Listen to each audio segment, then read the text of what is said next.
কলকাতা লিগের প্রিমিয়ার ডিভিশনে খেলার আশা শেষ হয়ে গিয়েছে মোহনবাগানের।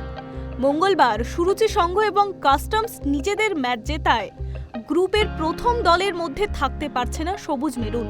মেসারার্স ম্যাচ থেকে মোহনবাগানের 3 পয়েন্ট পেলেও সুপার 6-এ যেতে পারছে না মোহনবাগান। মঙ্গলবার কাস্টমস 2-1 ব্যবধানে হারিয়েছে কালীঘাট এসএলকে।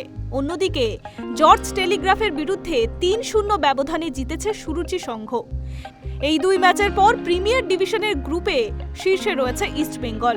11 ম্যাচে লাল হলুদ শিবিরের সংগ্রহ 23। দ্বিতীয় স্থানে শেষ করল সুরুচি সংঘ। রাজ্যের ক্রীড়ামন্ত্রী অরূপ বিশ্বাসের ক্লাব 11টি ম্যাচ খেলে পেয়েছে 22 পয়েন্ট। কাস্টমসের 11 ম্যাচে 22 পয়েন্ট। তবে গোলের পার্থক্যে তারা রয়েছে তৃতীয় স্থানে। এই মুহূর্তে মোহনবাগান 10 ম্যাচে 17 পয়েন্ট।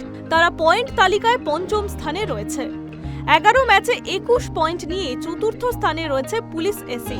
এই পরিস্থিতিতে পয়েন্ট তালিকায় এগোনোর সুযোগ নেই মোহনবাগানের, কারণ স্থগিত হয়ে যাওয়া মোহনবাগান মেসারার্স ম্যাচ হলেও এবং মোহনবাগান সেই ম্যাচে জিতলেও তাদের 11 ম্যাচে সর্বোচ্চ 20 পয়েন্ট হতে পারে।